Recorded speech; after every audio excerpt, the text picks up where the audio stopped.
회령의 겨울은 참으로 모질었죠. 살을 파고드는 칼바람은 뼈마디를 시리게 했고 꽝꽝 얼어붙은 대지는 발을 디딜 때마다 쩡쩡 소리를 내며 비명을 질러댔거든요. 제 이름은 강진호입니다. 평생을 회령 탄광 깊숙한 막장에서 시커먼 석탄 가루를 뒤집어 쓰고 살아온 이른바 사토대라 불리는 하층민이었죠. 할아버지가 국군 포로 출신이라는 그 지독한 낙인은 제 등에 평생 지워지지 않는 주홍 글씨처럼 새겨져 있었고요. 빛 한 점 들어오지 않는 갱도 안에서 곡괭이질을 할 때마다 저는 제 인생도 이 시커먼 석탄 더미 속에 묻혀 영영 나오지 못할 것이라 믿으며 살아왔습니다. 사토대라는 신분은 이곳에서 인간이 아니라 소모품에 불과했으니까요. 그런 제 비참한 인생에 영애라는 여자가 찾아온 건 아마도 신이 제게 남긴 마지막 잡이었을 겁니다. 영애는 도당 간부 집안의 귀한 딸이었죠. 하얀 피부와 고운 손을 가진 그녀가 어쩌다 저 같은 탄광 쥐새끼와 마음이 닿았는지 지금도 꿈만 같거든요. 우리는 성분의 벽을 넘어 몰래 살림을 차렸고 낡은 판잣집 한 구석에서 서로의 온기에 기대어 겨울을 났습니다. 결혼식은커녕 사진 한 장 제대로 남기지 못했지만 영애와 함께라면 탄광의 매캐한 공기도 달콤하게 느껴질 정도였으니까요. 하지만 그 행복은 우리가 감당하기엔 너무나 사치스러운 것이었고요. 우리 사랑의 결실이 맺어지는 순간부터 그 행복은 독이 든 성배로 변하기 시작했죠. 어느 날 저녁, 영애가 제 손을 끌어 자신의 배 위에 가만히 올려두었죠. 거기서 느껴지던 작고 미세한 움직임. 새 생명이 우리에게 찾아왔다는 소식을 들었을 때 저는 기쁨보다 먼저 심장이 바닥으로 뚝 떨어지는 공포를 느꼈습니다. 제 가슴 속에는 축복 대신 시커먼 먹구름이 몰려왔거든요. 북한에서 성부는 곧 운명입니다. 국군 포로의 손자인 제가 아버지가 된다는 것은 제 아이 또한 태어나자마자 탄광의 노예가 될 것임을 의미했으니까요.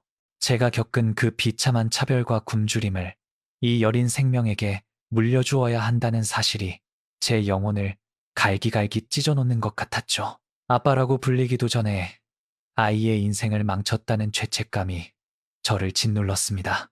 설상가상으로 보위부의 감시망이 저희 집 주변을 맴돌기 시작했습니다.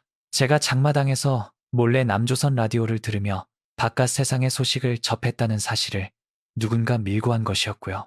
평소 저를 형님이라 부르며 따르던 광산 동료가 자신의 성분을 올리기 위해 저를 팔아 넘겼다는 사실을 알았을 때 저는 인간이라는 존재에 대해 깊은 환멸을 느꼈습니다. 보위부 요원들은 대낮에도 제 집을 뒤졌고 배가 불러오는 영애를 보며 비릿한 웃음을 지었죠. 진호동무, 저 뱃속의 아이가 세상 빛을 볼 때 아버지가 옆에 있을지 아니면 수용소 담장 너머에 있을지 참 궁금하구만. 놈들의 그 협박 섞인 농담은 제 목을 조르는 밧줄보다 더 차가웠고요. 그때부터 저는 밤잠을 이룰 수 없었습니다. 제가 체포되는 순간 영애는 반동의 아내가 되어 평생 쌓아온 공화국의 영예를 잃게 될 것이고 우리 아이는 태어나자마자 반동의 씨앗이라는 꼬리표를 달고 짐승보다 못한 삶을 살게 될 것이 뻔했으니까요. 제가 아비로서 할 수 있는 유일한 사랑은 곁을 지키는 것이 아니라 제 존재 자체를 이 세상에서 지워버리는 것이라는 잔인한 결론에 도달했죠. 제가 행방불명되어 죽은 사람이 되어야만 영애가 저를 배신자로 신고하고 아이를 자신의 가문 밑으로 넣어 깨끗한 성분의 아이로 키울 수 있었거든요. 아비의 죽음이 자식의 유일한 구원이 되는 이 미친 현실이 저를 미치게 만들었죠. 운명의 그날, 영애의 산통이 시작되었죠. 회령의 낡은 병원 복도는 희미한 백열등 하나가 깜빡이며 불길한 기운을 내뿜고 있었고요. 수술실 안에서 들려오는 영애의 찢어지는 비명소리를 들으며 저는 문고리를 잡고 한참을 울었습니다. 그때 병원 뒷문으로 보위부의 검은색 차량 2대가 들이닥치는 것이 보였죠. 놈들이 마침내 저를 잡으러 온 것이었습니다. 평소 저희 부부를 가엾게 여기던 의사 선생님이 사색이 되어 달려나와 제 팔을 붙잡더군요. 진호동무, 지금 안 도망치면 아기 얼굴도 못 보고 다 같이 끌려가요. 자네가 죽어야 아기가 산다는 거 잊었소? 빨리 창문으로 넘으세요. 그 순간 제 머릿속에는 수만 가지 생각이 스쳐 지나갔습니다. 저 문을 열고 들어가 갓 태어난 아이의 얼굴을 한 번만이라도 보고 싶은 욕망, 그리고 영애의 손을 잡고 미안하다고 말하고 싶은 간절함이 저를 붙잡았죠. 하지만 복도 저편에서 들려오는 군화 소리가 제 환상을 무참히 깨부수었습니다. 제가 여기서 잡히면 모든 게 끝이었습니다. 제 자식은 평생 어둠 속에서 살아야 했고요. 저는 피눈물을 삼키며 수술실 문에 머리를 한번 갖다 대고는 어둠이 짙게 깔린 병원 뒷담을 향해 몸을 날렸습니다. 내 아이에게 줄 수 있는 첫 선물이 아비의 부재라는 것이 가슴을 후벼 팠지만 그것만이 제가 할 수 있는 유일한 헌신이었죠. 병원 밖으로 도망치며 뒤를 돌아보았을 때 수술실 창문 너머로 희미한 아기 울음소리가 들려온 것 같았습니다. 제 생애 처음으로 듣는 제 아이의 목소리였죠. 하지만 저는 그 소리를 향해 달릴 수 없었습니다. 오히려 그 소리로부터 멀어지기 위해 아이에게 반동의 아비가 아닌 이름 없는 죽음을 선물하기 위해 칠흑 같은 어둠 속으로 질주했습니다. 눈물인지 땀인지 모를 액체가 뺨을 타고 흘러내려 순식간에 얼어붙었지만 저는 멈추지 않았죠. 이제 저는 강진호가 아니라 가족을 살리기 위해 스스로 무덤을 판 유령이 되어야 했으니까요. 그것이 제가 선택한 가장 잔인하고도 뜨거운 부성애의 시작이었습니다. 회령의 밤하늘은 말없이 차가웠고 저는 그렇게 스스로를 지우며 국경을 향해 내달렸습니다. 병원 뒷담을 넘어 논두길을 미친 듯이 달릴 때 제 허파는 얼음 조각을 들이마신 것처럼 따갑고 비명이 터져 나올 것만 같았죠. 하지만 멈출 수 없었습니다. 멀리서 들려오던 그 가냘픈 아기 울음소리가 제 귓가를 떠나지 않고 채찍질처럼 저를 계속 몰아세웠거든요. 회령 시내를 벗어나 칠흑 같은 어둠이 깔린 두만강 하류에 도착했을 때 세상은 죽은 듯이 고요했습니다. 오직 강 건너 중국 땅에서 비치는 희미한 불빛만이 이곳이 지옥의 경계임을 말해주고 있었고요. 강물은 쩍쩍 소리를 내며 얼어붙어 있었는데 그 모습이 꼭 저를 집어삼키려 입을 벌린 거대한 괴물의 아가리처럼 보였죠. 저는 강둑 밑 무성한 갈대밭에 몸을 숨기고 거친 숨을 몰아쉬었습니다. 가슴팍 안쪽 주머니에 손을 넣자 빳빳한 종이 한 장이 만져지더군요. 제 이름 석자와 붉은 도장이 찍힌 공민증, 그리고 영애와 함께 찍은 유일한 사진이었습니다. 사진 속의 영애는 세상에서 가장 행복한 미소를 짓고 있었고 저는 그런 그녀 곁에서 어색하게 굳어 있었죠. 그 종이 조각들은 제가 이 땅에서 존재했다는 유일한 증거였고요. 하지만 지금 이 순간 이것들은 제 가족의 목을 죄는 교수형 밧줄이나 다름없었습니다. 제가 이 공민증을 품고 잡히는 순간 병원에 있는 영애는 반동의 아내가 되고 제 아들은 태어나자마자 범죄자의 자식이 되어 수용소로 끌려갈 게 뻔했으니까요. 저는 떨리는 손으로 사진에서 영애의 얼굴만 조심스럽게 오려냈습니다. 차마 그녀의 얼굴까지 버릴 수는 없었거든요. 그리고 남은 공민증과 제 얼굴이 박힌 사진 조각들을 꽁꽁 얼어붙은 강물 위로 던져버렸습니다. 강진호는 여기서 죽었다. 이제 나는 이름도 고향도 없는 유령이다. 제 입술에서 새어나온 그 말은 차가운 바람에 흩어져 순식간에 사라졌고요. 제 존재를 지워내는 그 짧은 순간, 가슴 한구석이 텅 비어버리는 것 같은 상실감이 몰려왔지만 저는 이내 입술을 깨물었습니다. 아비가 자식을 위해 줄 수 있는 마지막 유산이 자신의 죽음이라니 이보다 더 잔인한 운명이 또 어디 있겠습니까? 하지만 그렇게라도 해야만 제 아들이 탄광이 아닌 교실에서 공부를 할 수 있고 영애가 죄인으로 낙인 찍히지 않을 수 있었거든요. 강물 위로 발을 내디뎠을 때 발밑에서 들려오는 얼음의 비명소리는 제 심장 소리보다 더 크게 울려 퍼졌죠. 한 걸음 한 걸음이 삶과 죽음의 경계를 걷는 기분이었거든요. 저 멀리 국경 초소의 서치라이트가 강면을 훑을 때마다 저는 얼음바닥에 납작 엎드려 숨을 죽였습니다. 차가운 얼음의 냉기가 가슴팍을 뚫고 들어와 심장을 얼려버릴 것 같았지만 제 머릿속에는 오직 하나뿐이었죠. 내가 살아야 영애가 살고 내가 죽어야 아이가 산다. 그 모순적인 명제가 제 몸을 움직이는 유일한 동력이었습니다. 눈앞의 중국 땅은 손에 잡힐 듯 가까웠지만 그 짧은 거리가 제게는 영원처럼 느껴졌고요. 강 중간쯤 도달했을 때였을 겁니다. 갑자기 등 뒤에서 날카로운 총성과 함께 조명탄이 밤하늘을 붉게 물들였죠. 보이부 놈들이 강두까지 쫓아온 것이었습니다. 놈들의 고함 소리가 얼어붙은 강바람을 타고 제 고막을 때렸고요. 저는 뒤도 돌아보지 않고 달리기 시작했습니다. 얼음판에 미끄러져 무릎이 깨지고 손바닥이 찢어졌지만 통증 따위는 느껴지지 않았죠. 오직 중국 땅의 검은 흙더미만이 제 유일한 구원이었습니다. 총탄이 제 주변의 얼음을 박살내며 불꽃을 튀길 때마다 저는 제가 가진 모든 생명력을 다리에 집중해 내달렸습니다. 어깨 뒤로 날아드는 탄환의 풍압이 생생하게 느껴졌지만 저는 결코 넘어질 수 없었습니다.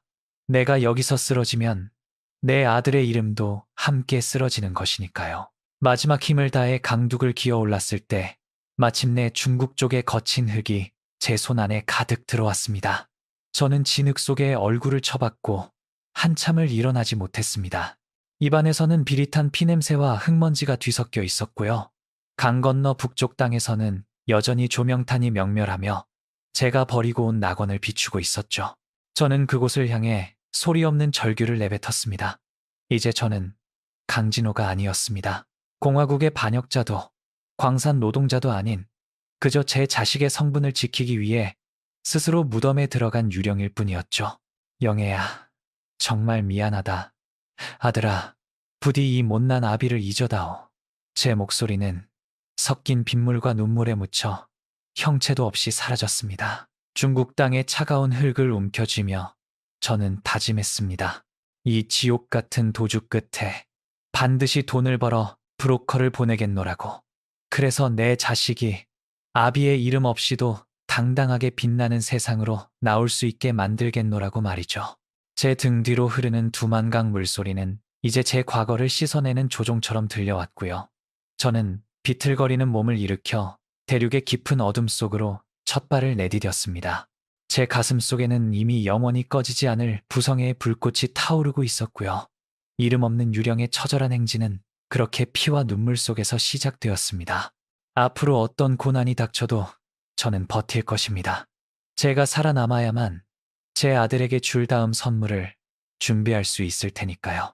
제가 차가운 대륙의 흙바닥을 기어다니며 목숨을 부지하고 있을 때 회령 시립병원의 산부인과 병실에도 차가운 그림자가 드리워졌죠. 갓 해산을 마친 아내 영애는 탈진한 몸으로 침대에 누워 있었고 그 곁에는 태어난 지 반나절도 안 된 제 아들이 곤히 잠들어 있었고요. 하지만 영애가 마주해야 했던 건 남편의 축하가 아니라 서슬퍼런 보이부 요원들과 그 뒤에 숨어 비릿한 웃음을 짓고 있던 제 친구 민철이었습니다. 민철이는 제가 가장 믿었던 녀석이었고 제 성분이 나쁘다는 사실을 알면서도 형님이라 부르며 제 곁을 지켰던 놈이었거든요. 민철이는 영애의 침대 곁으로 천천히 다가갔죠. 놈은 잠든 아이의 얼굴을 빤히 들여다보더니 아주 나직하고 징그러운 목소리로 읊조렸습니다. 영애 동무, 아기가 진호 형님을 쏙 빼닮았구만요. 눈매가 아주 날카로운 게 나중에 커서도 아버지를 꼭 닮아 속을 좀 썩이겠어. 그 말은 축복이 아니라 명백한 위협이었고요. 영애는 떨리는 손으로 아이를 감싸 안으며 놈의 시선을 피했습니다. 영애도 이미 알고 있었던 것이죠. 제가 사라진 순간 이 병실에 남은 유일한 남자인 민철이가 우리 가족을 무너뜨릴 사형 집행인이 되었다는 사실을요. 민철이는 보위부 요원들에게 제 행방불명 소식을 듣고는 기가 막히게 머리를 굴렸을 겁니다. 제가 정말 죽었는지 아니면 강을 건너 도망쳤는지를 확인하는 게 놈의 새로운 임무였겠죠. 민철이는 영애에게 다가가 친절을 가장한 신문을 시작했습니다. 형님이 강물에 휩쓸렸다는 소식은 들었소? 참으로 안타까운 일이구만. 그런데 말이오, 진호 형님처럼 독한 인간이 그렇게 쉽게 죽을 리가 없거든. 혹시 형님이 떠나기 전에 영애 동무에게 남긴 물건이나 말은 없었소? 놈의 눈동자는 탐욕으로 번뜩였고 입가에는 여전히 그 가증스러운 잔잔한 미소가 걸려 있었고요. 영애는 입술이 피가 나도록 깨물며 대답했습니다. 그 사람은 죽었어요. 내 아기에게 반동의 굴레를 씌우지 않으려고 스스로 죽음을 택한 거라고요. 제발 우리를 그냥 내버려 두세요. 영애의 절규에도 민철이는 눈 하나 깜짝하지 않았죠. 오히려 놈은 영애의 귀에 대고 더 은밀하게 속삭였습니다. 죽었다면 다행이지만 만약 살아있다는 증거가 하나라도 나오면 그땐 영애 동무도 이 아기도 무사하지 못할 거요. 내가 형님을 생각해서라도 끝까지 찾아내 줄 테니 걱정 말라고. 놈의 그 미소는 영애의 심장에 날카로운 얼음 송곳을 박아 넣는 것과 다름없었죠. 그 시각 저는 중국 단둥 외곽의 어느 무너져가는 헛간 속에 몸을 숨기고 있었습니다. 강을 건너며 젖은 옷은 이미 몸 위에서 뻣뻣하게 얼어붙어 있었고 발가락은 감각이 사라진 지 오래였고요. 배고픔보다 더 끔찍한 건 제가 이제 정말 아무것도 아닌 존재가 되었다는 절망감이었습니다. 제 이름 강진호를 버리고 제 가족을 버리고 제가 가진 모든 역사를 두만강 얼음 밑에 수장시킨 뒤 남은 건 짐승처럼 떨고 있는 이 초라한 육신뿐이었거든요. 저는 어둠 속에서 오직 영애의 사진 조각만을 움켜쥔 채 제가 살아야 할 이유를 되새기고 또 되새겼습니다. 헛간 밖으로는 중국 사람들의 낯선 말소리가 들려왔고 저는 그 소리가 들릴 때마다 숨을 죽이며 바닥에 납작 엎드렸죠. 공안에 들키는 날엔 모든 게 끝이었으니까요. 제가 여기서 잡혀 북송되는 순간 영애와 아이에게 선물한 깨끗한 호적은 한순간에 물거품이 되고 민철이 그놈은 제 가족을 비웃으며 수용소로 끌고 갈 것이 뻔했거든요. 저는 제 손톱이 짓물러 터질 정도로 흙바닥을 긁으며 스스로에게 명령했습니다. 울지 마라. 너는 죽은 사람이다. 유령은 눈물을 흘리지 않는다. 민철이는 병원을 나오며 보이부 요원들에게 자신만만하게 말했을 겁니다. 강진호는 살아있습니다. 놈은 분명 중국 어딘가에서 돈을 벌어 가족을 데려가려 할 겁니다. 제가 놈의 흔적을 끝까지 쫓겠습니다. 놈의 그 비열한 충성심은 오직 자신의 신분 상승을 위한 도구였을 뿐이고 그 도구로 제 가족의 숨통을 조르고 있었던 것이죠. 민철이의 그 잔잔한 미소는 회령의 어두운 병원 복도를 지나 이제 제가 숨어있는 대륙의 헛간까지 뻗어오고 있었습니다. 저는 그날 밤 헛간 구석에 버려진 낡은 비닐봉지를 주워 몸을 감싸며 첫날 밤을 지새웠습니다. 추위와 공포로 이가 덜덜 떨렸지만 가슴 한구석에는 민철이 그놈을 향한 분노가 불길처럼 타오르고 있었죠. 두고 봐라, 민철아. 네가 우리 가족의 성분을 이용해 성공하려 한다면 나는 내 존재를 완전히 지워서 너의 그 미소를 비명으로 바꿔주마. 이름 없는 유령의 행진은 그렇게 복수와 생존의 갈림길에서 시작되었습니다. 제 아들의 울음소리가 대륙의 바람을 타고 들려오는 것만 같은 길고도 잔인한 밤이었습니다. 중국 땅을 밟았다고 해서 천국이 열리는 건 아니었죠. 오히려 제가 마주한 건 더 거대하고 정교한 지옥의 아가리였습니다. 신분증도 돈도 기댈 곳도 없는 탈북자에게 대륙은 그저 저를 값싸게 사서 뼈가루까지 발라먹으려는 포식자들의 사냥터일 뿐이었거든요. 저는 단둥 외곽의 인가조차 드문 산비탈에 자리 잡은 어느 불법 벽돌 공장으로 스며들었습니다. 그곳은 갈 곳 없는 탈북자들과 중국 사회에서 버림받은 밑바닥 인생들이 모여드는 말 그대로 산 사람들의 무덤이었고요. 공장 굴뚝에서 뿜어져 나오는 시커먼 연기는 하늘을 가렸고 사방에 흩날리는 붉은 벽돌 가루는 제 폐부 깊숙이 박혀 숨을 쉴 때마다 비릿한 쇠냄새를 풍겼죠. 공장주의 이름은 기억나지 않네요. 그저 저를 라오치, 즉 일곱째라 부르던 그놈의 눈빛만큼은 지금도 생생합니다. 놈은 제 처지를 정확히 알고 있었거든요. 공안에 신고하면 그날로 북송이라는 걸 빌미로 저를 짐승보다 못한 조건으로 부려먹었죠. 저는 매일 새벽 4시부터 밤 10시가 넘도록 시뻘겋게 달아오른 가마 앞에서 벽돌을 날랐습니다. 가마 안의 열기는 살갗을 태울 듯이 뜨거웠고 등짐에 실린 벽돌의 무게는 제 척추를 매 순간 짓눌렀고요. 손바닥은 이미 진물이 터져 장갑과 한몸이 되었고 발톱은 무거운 벽돌에 찍혀 까맣게 죽어갔지만 저는 멈출 수 없었습니다. 아니, 멈추는 순간 제가 살아있다는 증거가 북쪽으로 흘러들어갈까봐 오히려 더 미친 듯이 몸을 혹사했죠. 밤마다 저는 공장 구석의 눅눅한 가마니 위에 누워 영애의 얼굴이 담긴 사진 조각을 꺼내보았습니다. 사진 속 아내의 맑은 눈을 보며 저는 매일 밤 제 이름을 지웠습니다. 나는 강진호가 아니다. 강진호는 두만강 얼음 밑에 수장되었다. 그렇게 수백 번을 되뇌며 저는 제 존재를 부정했고요. 제가 철저히 유령이 되어야만 회령에 있는 제 아이가 토대 좋은 집안의 아들로 호적에 오를 수 있었으니까요. 제 육체는 이곳에서 벽돌 가루를 뒤집어 쓰고 썩어가고 있었지만 제 영혼만큼은 저 멀리 북쪽 병원의 낡은 포대기 속을 헤매고 있었습니다. 한 번도 안아보지 못한 제 핏줄, 그 아이가 배고픔에 울지 않기를, 아비의 죄 때문에 손가락질 받지 않기를 빌며 저는 제 피와 땀을 벽돌 하나하나에 발라 넣었죠. 2달쯤 지났을까요? 저는 짐승처럼 일해 모은 꼬깃꼬깃한 인민패 몇 장을 들고 단둥 시장통에 어느 허름한 국수집을 찾았습니다. 그곳에는 북쪽과 선줄이 닿아 있는 악명 높은 브로커 최 씨가 있었거든요. 놈은 제 몰골을 보더니 비릿한 비웃음을 지으며 국수를 들이켰죠. 회령에서 온 유령이구만. 그래. 죽은 놈이 산 사람한테 뭘 전하고 싶어서 여기까지 기어나왔나? 놈의 말은 칼날처럼 제 가슴을 후볐지만 저는 떨리는 손으로 돈뭉치를 내밀었습니다. 그리고 딱 한 가지만 확인해달라고 애원했죠. 제 아내와 아이가 어떻게 되었는지, 그리고 제가 공식적으로 사망 처리가 되었는지를요. 일주일 뒤 다시 만난 최 씨는 제게 믿기 힘든 소식을 전해주었습니다. 회령보위부에서 강진호를 공식적으로 행방불명 중 익사로 결론지었다는 것이었죠. 제가 강물에 던졌던 공민증 조각들이 하류에서 발견되었고, 보위부는 제가 도망치다 강물에 휩쓸려 죽은 것으로 판단했다는 겁니다. 그 소식을 듣는 순간 제 심장은 무너져 내리는 동시에 이상한 안도감을 느꼈습니다.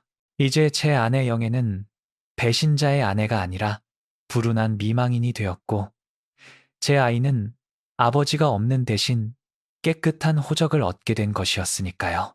제가 죽어야만 가족이 산다는 그 비극적인 공식이 마침내 완성된 것이었죠. 최 씨는 제가 건넨 돈 중 절반을 떼고 남은 돈을 회령의 영애에게 전달했다고 했습니다. 죽은 남편이 미리 숨겨둔 비상금을 친구가 대신 전달하는 거다 라는 가짜 사연과 함께 말이죠. 영애가 그 돈을 받으며 얼마나 울었을지, 갓 태어난 아이의 얼굴을 보며 얼마나 제 이름을 원망했을지 생각하면 가슴이 미어지는 것 같았지만 저는 입술을 깨물며 눈물을 참았습니다. 유령은 울 자격조차 없었거든요. 저는 그날 이후로 공장으로 돌아와 더 독하게 일했습니다. 이제 제가 할 일은 오직 하나, 이름 없는 송금 기계가 되어 저 멀리 북쪽의 아내와 아이에게 매달 피 묻은 돈을 보내는 것뿐이었으니까요. 하지만 낙원은 대륙에서도 쉽게 허락되지 않았습니다. 공장 안에는 저 말고도 여러 명의 탈북자가 있었는데 어느 날 밤 그중 한 명이 공안의 불시 검문에 걸려 끌려가는 광경을 보았습니다. 비명소리와 군화소리가 난무하는 어둠 속에서 저는 벽돌더미 사이에 숨어 숨을 죽였습니다. 제가 여기서 잡혀 북송되는 순간 공화국은 죽은 강진호가 살아있음을 알게 될 것이고, 그러면 제가 쌓아온 모래성은 한순간에 무너질 것이 분명했거든요. 저는 제 손톱이 바스러질 정도로 벽돌을 움켜쥐며 기도했습니다. 제발 나를 데려가지 말라고, 내 아이의 하늘을 지켜달라고 말이죠. 벽돌 공장의 하루는 매일이 장례식 같았습니다. 붉은 흙먼지는 제 수의가 되었고 뜨거운 가마는 제 무덤이 되었죠. 하지만 저는 그 무덤 안에서 비로소 아비가 된 기분이 들었습니다. 제 몸이 축날수록 북쪽의 아이는 우유를 마실 것이고 제 이름이 잊힐수록 아이의 미래는 밝아질 테니까요. 저는 오늘도 붉은 벽돌 가루를 털어내며 보이지 않는 북녘을 향해 소리 없는 인사를 건넵니다. 아들아, 아버지는 여기서 기쁘게 죽어가고 있단다. 너는 부디 햇살 아래서 당당하게 살아가거라. 유령의 노래는 그렇게 단둥의 거친 바람을 타고 흩어져 가고 있었습니다. 하지만 그 평온도 잠시였습니다. 공장 입구에 낯선 검은색 차량이 들이닥쳤고 그 안에서 내린 사내의 눈빛은 벽돌 공장의 열기보다 더 서늘했거든요. 평양에서 온 사냥개, 강독사의 그림자가 마침내 제 무덤 턱 밑까지 다가와 있었던 것입니다. 벽돌 공장의 시커먼 연기가 노을진 단둥의 하늘을 오염시키고 있을 때 공장 정문에 나타난 그 검은색 차량은 그 자체로 불길한 징조였죠. 공장주가 허리를 굽신거리며 마중 나간 그 차 안에서 내린 사내는 제가 평양에서 소문으로만 들었던 보위부의 최정예 추격자 리강철 상위, 이른바 강독사였습니다. 놈은 한번 문 사냥감의 뼈조각 하나까지 찾아내기로 악명이 높았는데 놈이 이곳에 나타났다는 건 제 죽음이 완벽하게 조작되지 않았음을 의미했고요. 저는 가마 구석의 어둠 속에 몸을 숨긴 채 놈의 서늘한 기운이 공장 전체를 훑는 것을 공포스럽게 지켜보았습니다. 강독사는 서두르지 않았죠. 놈은 천천히 공장 내부를 걸어다니며 일꾼들의 얼굴을 하나하나 뜯어보았고요. 놈의 코끝이 미세하게 실룩거릴 때마다 마치 제가 숨겨둔 과거의 냄새를 맡는 것 같아 심장이 터질 듯이 요동쳤거든요. 놈은 제 집 마당까지 찾아왔던 민철이와는 차원이 다른 괴물이었습니다. 민철이가 비열한 밀고자라면 강독사는 오직 사냥을 위해 태어난 정교한 기계였으니까요. 놈은 공장주에게 제 신상 정보를 묻는 대신 일꾼들의 지문과 사진을 요구했습니다.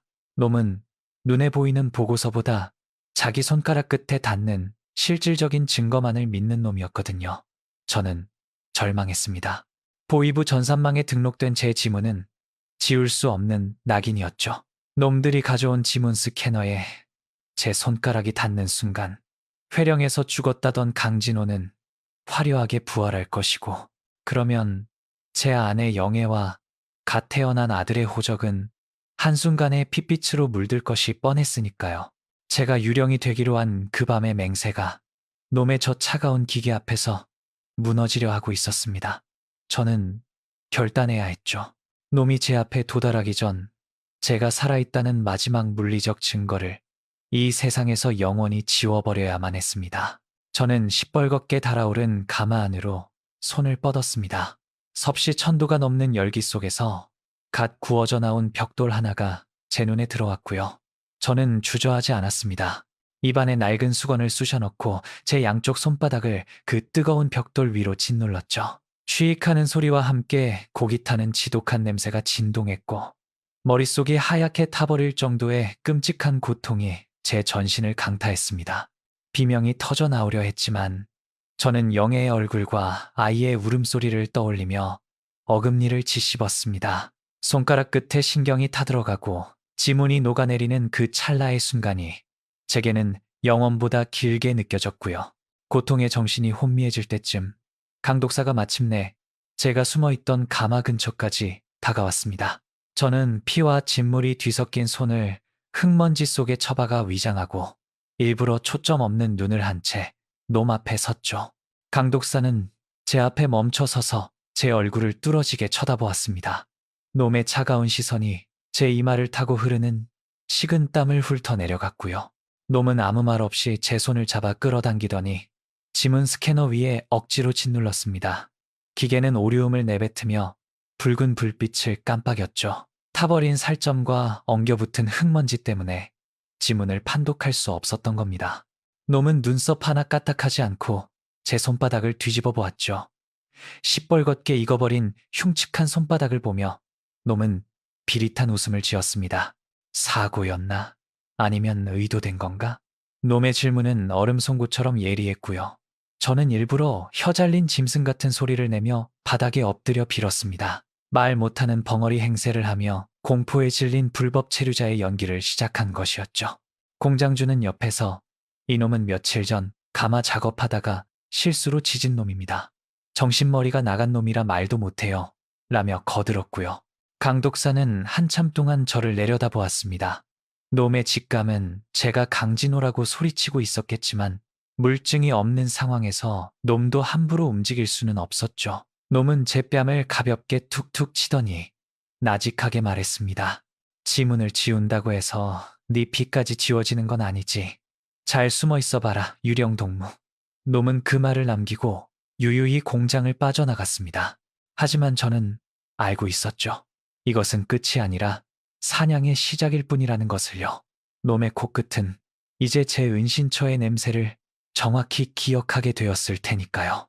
놈들이 떠난 뒤 저는 무너지는 다리를 지탱하지 못하고 차가운 바닥에 주저앉았습니다. 타버린 손바닥의 고통보다 더 끔찍한 건 제가 이제 정말로 인간으로서의 정체성을 완전히 상실했다는 사실이었습니다. 지문이 사라진 제 손은 이제 누구의 손도 따뜻하게 잡아줄 수 없는 짐승의 발톱과 다름없게 되었으니까요. 하지만 저는 후회하지 않았습니다. 이 피 묻은 손으로 지켜낸 것이 제 아들의 하얀 호적이라는 사실 하나만으로도 저는 기꺼이 제 육체를 불태울 준비가 되어 있었거든요. 그날 밤 저는 진물이 흐르는 손을 헝겊으로 칭칭 동여매고 헛간 구석에 앉아 영애의 사진을 보았습니다. 손가락 끝의 감각은 사라졌지만 가슴 속의 통증은 더욱 선명해졌고요. 강독사의 추격은 이제 더 정교하고 잔인해질 것입니다. 저는 이제 단둥을 떠나 더 깊은 대륙의 어둠 속으로 스며들어야 했죠. 이름 없는 송금 기계로서의 삶은 이제 목숨을 건 도주극으로 바뀌어가고 있었습니다. 35,000자의 서사 중 이제 겨우 추격자의 그림자를 마주했을 뿐이었지만 저는 이미 죽음을 각오한 유령이었습니다. 제 아들의 웃음소리를 지키기 위해 저는 다시 한번 어둠 속으로 발걸음을 옮겼습니다. 강독사가 다녀간 뒤의 벽돌 공장은 더 이상 저의 피난처가 아니었죠. 공장주의 눈빛에는 이미 저를 공안에 팔아넘기거나 보위부에 넘기고 보상금을 챙기려는 탐욕이 덕지덕지 묻어 있었고요.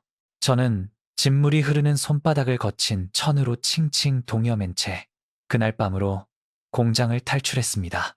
신분증도 없이 대륙의 도로를 걷는 건 극단적 선택행위나 다름없었기에 제가 택한 길은 단둥 외곽 선로를 지나는 화물열차에 몰래 몸을 싣는 것이었고요. 칠흑 같은 어둠 속에서 녹슨 철 냄새를 풍기며 달려오는 열차는 마치 저 같은 유령들을 실어 나르는 저승사자의 마차처럼 보였죠. 달리는 열차에 열린 화물칸으로 몸을 던졌을 때 제 온몸을 때리는 차가운 금속의 감촉은 차라리 안도감을 주었습니다. 화물칸 안에는 시커먼 석탄 더미가 가득 쌓여 있었는데 고향인 회령 탄광의 막장이 떠올라 가슴 한구석이 아릿해졌고요. 석탄 가루가 제 타버린 손바닥 상처에 달라붙어 발작적인 통증을 일으켰지만 저는 어금니를 꽉 깨물고 어둠 속에 몸을 묻었습니다. 열차의 바퀴가 선로를 때리는 규칙적인 소리는 마치 제 심장 소리처럼 들려왔고 저는 그 진동에 몸을 맡긴 채 잠시나마 영애와 아이의 얼굴을 떠올렸죠. 하지만 평화는 오래가지 않았습니다. 열차가 단둥 시내를 벗어나 한참을 달리고 있을 때 화물칸 반대편 어둠 속에서 미세한 기척이 느껴졌거든요. 바람 소리에 묻혀 지나칠 뻔한 아주 작은 금소금이었죠. 저는 본능적으로 숨을 멈추고 옆에 놓인 녹슨 쇠지렛대를 움켜쥐었습니다. 어둠에 눈이 익숙해질 때쯤 석탄 더미 너머로 누군가의 실루엣이 서서히 드러났고요. 그것은 강독사가 보낸 사냥개 중 한 마리였습니다. 놈은 제가 이 열차에 탈 것을 이미 예측하고 미리 잠입해 있었던 것이었죠. 놈은 아무 말 없이 단검을 꺼내 들었습니다. 달빛 한 점 들어오지 않는 화물칸 안에서 놈의 안광만이 짐승처럼 번뜩였고요. 놈이 먼저 달려들었습니다. 날카로운 칼날이 제 뺨을 스치며 화물칸 벽면을 긁어 불꽃을 일으켰죠. 저는 비명을 삼키며 쇠지렛대를 휘둘렀지만 놈은 노련하게 제 공격을 피하며 제 가슴팍을 걷어찼습니다. 차가운 바닥을 구르며 타버린 손바닥이 다시 터져나갔고 비릿한 피냄새가 화물칸 안에 진동하기 시작했고요. 고통이 뇌를 찔렀지만 저는 여기서 죽을 수 없었습니다. 내가 죽으면 내 아이는 영영 아비 없는 반동의 자식이 될 테니까요. 우리는 좁고 흔들리는 화물칸 안에서 서로의 살점을 뜯어낼 듯이 뒤엉켜 싸웠습니다. 놈은 제 목을 조르며 귓가에 차갑게 속삭이더군요. 강진호, 죽은 놈이 왜 이렇게 질기나? 네 마누라랑 새끼도 곧 네 곁으로 보내주마. 그 말이 제 이성을 끊어놓았습니다. 저는 지문이 사라진 흉측하게 타버린 손으로 놈의 눈가를 할퀴어버렸습니다. 짐승의 발톱과도 같은 제 손가락이 놈의 얼굴을 헤집었고 놈은 고통스러운 비명을 지르며 뒤로 물러났죠. 저는 그 틈을 놓치지 않고 놈의 명치를 쇠지렛대로 강하게 내리쳤습니다. 놈이 바닥에 쓰러져 헐떡이는 사이 열차는 거대한 교량 위를 지나고 있었습니다. 화물칸 문틈으로 보이는 강물은 칠흑처럼 어두웠고 그 깊이를 알 수 없는 공포가 엄습했고요. 하지만 놈의 뒤를 이어 또 다른 사냥꾼들이 올 것이 분명했습니다. 강독사는 결코 한 마리의 개만 풀지 않았을 테니까요. 저는 놈의 품을 뒤져 꼬깃꼬깃한 인민패 몇 장과 작은 지도를 챙겼습니다. 그리고 마지막으로 놈의 얼굴을 내려다보았죠. 놈의 눈동자에는 죽음의 공포가 서려 있었지만 제 눈에는 오직 살아남아야 한다는 광기만이 가득했거든요. 저는 열차의 열린 문가에 섰습니다. 무서운 속도로 스쳐 지나가는 풍경들이 제 뺨을 때렸고 강한 바람이 제 숨통을 막으려 들었죠. 이 속도에서 뛰어내린다는 건 죽음을 각오해야 하는 일이었지만 열차 안에 남는 건 확실한 죽음뿐이었습니다. 저는 가슴팍 안쪽 주머니에 든 영애의 사진 조각을 다시 한번 꽉 눌렀습니다. 아들아, 아버지가 이번에도 살아남으마. 저는 눈을 질끈 감고 어둠 속으로 몸을 던졌습니다. 허공을 가르는 그 짧은 순간 제 인생의 모든 기억들이 파노라마처럼 스쳐 지나갔습니다. 탄광의 어둠, 영애의 웃음소리, 그리고 병원 복도에서 들었던 아이의 첫 울음소리까지 말이죠. 차가운 강물인지 아니면 딱딱한 수풀인지 모를 어딘가로 제 몸이 처박혔고 거대한 충격과 함께 의식이 멀어져 갔습니다. 물속으로 가라앉으며 저는 제가 여전히 살아있음을 느꼈습니다. 고통이 느껴진다는 건 아직 제 심장이 뛰고 있다는 증거였으니까요. 정신을 차렸을 때 저는 어느 이름 모를 강가에 떠밀려 내려와 있었습니다. 온몸에 뼈가 어긋난 듯한 고통이 몰려왔고 동여맨 헝겊 사이로 피가 계속 배어나오고 있었고요. 하지만 저는 비틀거리며 다시 일어났습니다. 비록 이름도 지문도 잃어버린 유령의 몸이었지만 저는 대륙의 더 깊은 어둠 속으로 걸어 들어가야 했습니다. 강독사의 사냥개들은 이제 더 악랄하게 제 뒤를 쫓을 것이고 저는 그들을 피해 더 완벽한 무덤을 찾아야 했으니까요. 3만 5천 자의 서사 중 이제 겨우 대륙의 심장부로 들어가는 입구였지만 저는 이미 인간의 감정을 버린 지 오래였습니다. 오직 가족을 향한 맹목적인 생존 본능만이 저를 움직이는 유일한 나침반이었습니다. 밤안개가 자욱한 강가를 걸으며 저는 다짐했습니다. 다시는 누구에게도 제 진짜 이름을 들키지 않겠노라고, 내 존재 자체가 가족의 재앙이 되지 않도록 철저히 죽어 있겠노라고 말이죠. 유령 열차는 떠났고 저는 이제 대륙이라는 거대한 미로 속에 홀로 던져졌습니다. 하지만 제 손 안에는 여전히 피 묻은 인민패가 쥐어져 있었고 그것은 조만간 북쪽의 가족에게 전달될 아이의 분유값이 될 것이었습니다. 저는 그 사실 하나만으로도 이 지옥 같은 삶을 견뎌낼 이유가 충분했습니다. 열차에서 뛰어내려 차가운 강물에 처박혔을 때 저는 진심으로 제 삶이 거기서 끝난 줄 알았죠. 온몸에 뼈가 어긋나는 비명소리가 귓가를 울렸고 폐부 깊숙이 스며든 강물은 제 숨통을 막아버렸거든요. 하지만 지독하게도 제 부성에는 저를 죽음의 문턱에서 기어이 끌어올렸고요. 정신을 차렸을 때 저는 어느 이름 모를 산간마을의 개울가에 떠밀려 내려와 있었습니다. 만신창이가 된 몸을 이끌고 짐승처럼 산길을 기어오르다 발견한 곳은 마을에서도 한참 떨어진 외딴 농가였죠. 그곳에는 눈이 먼 왕 노인과 그의 병든 노파가 단둘이 살고 있었는데 그들의 흐릿한 눈동자가 저에게는 오히려 가장 안전한 안식처처럼 느껴졌거든요. 왕 노인은 말 한마디 못하고 쓰러진 저를 길 잃은 불황자 정도로 생각했는지 아무런 의심 없이 헛간 한 구석을 내주었습니다. 저는 그곳에서 썩어가는 상처를 정체 모를 산풀로 지시겨 바르며 보름 넘게 죽은 듯이 지냈죠.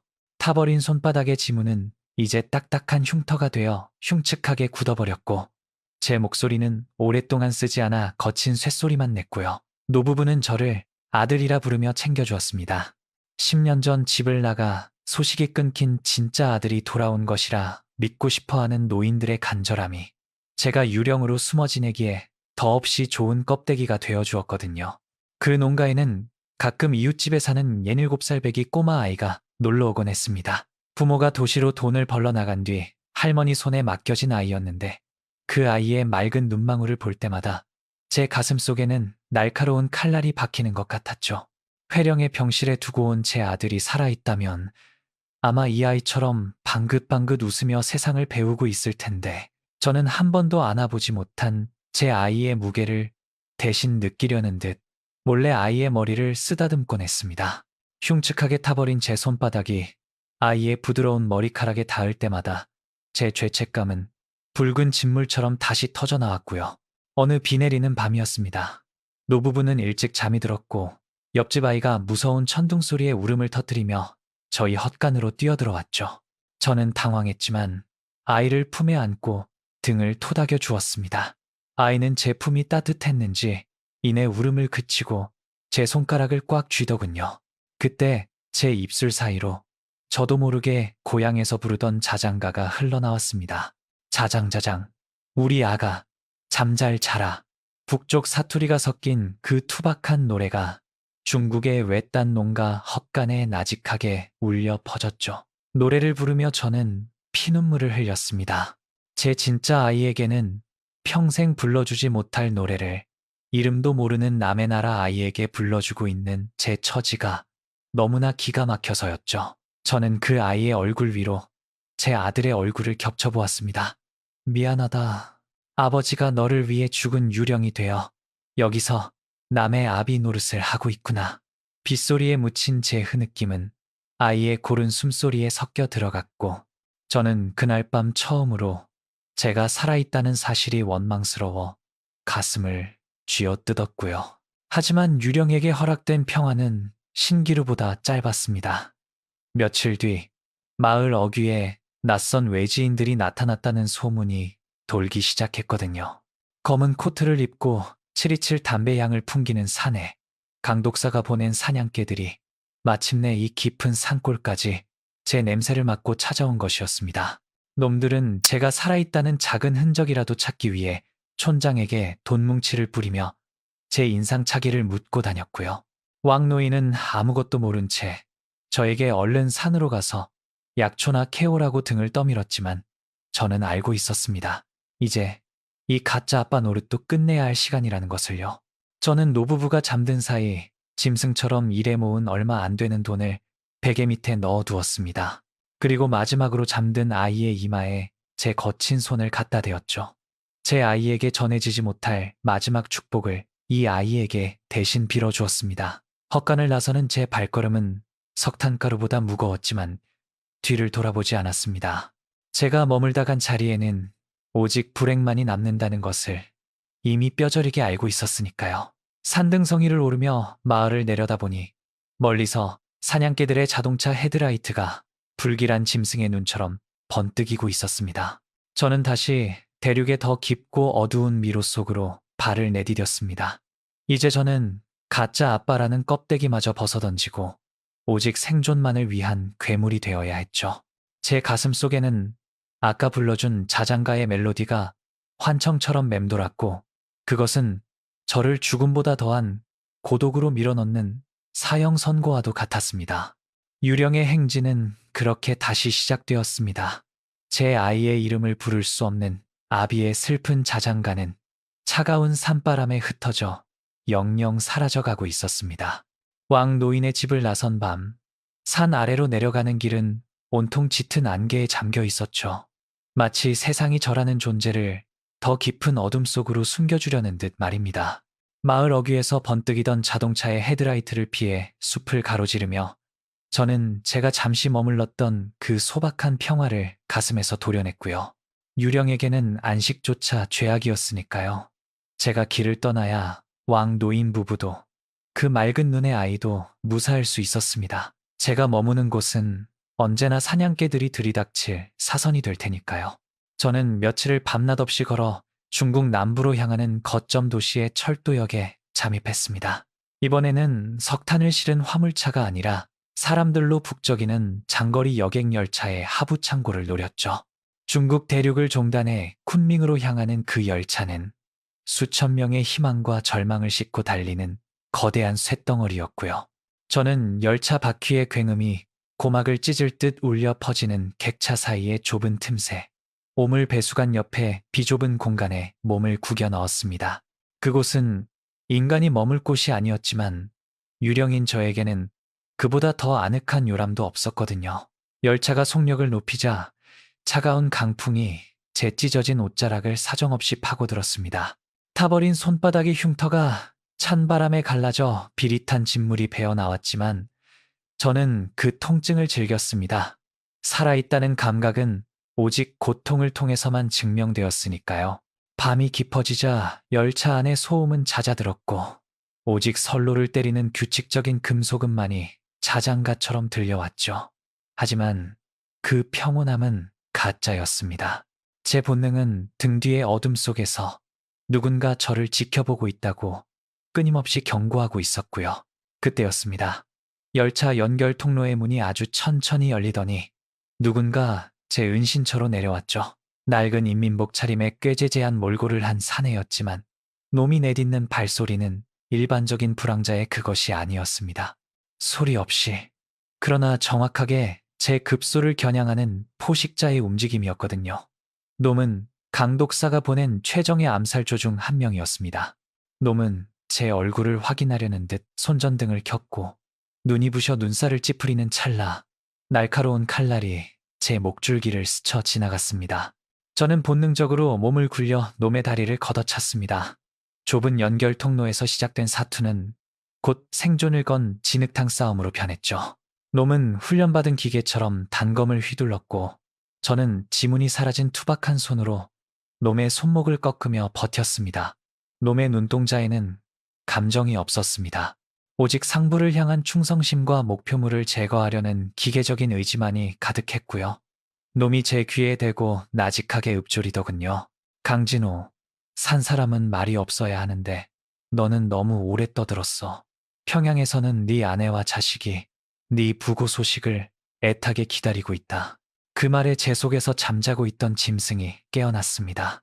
제 아내와 아이의 이름을 놈의 더러운 입에서 듣는 순간 제 이성은 끊어지고 오직 살해만이 전신을 지배했죠. 저는 놈의 칼날을 맨손으로 움켜쥐었습니다.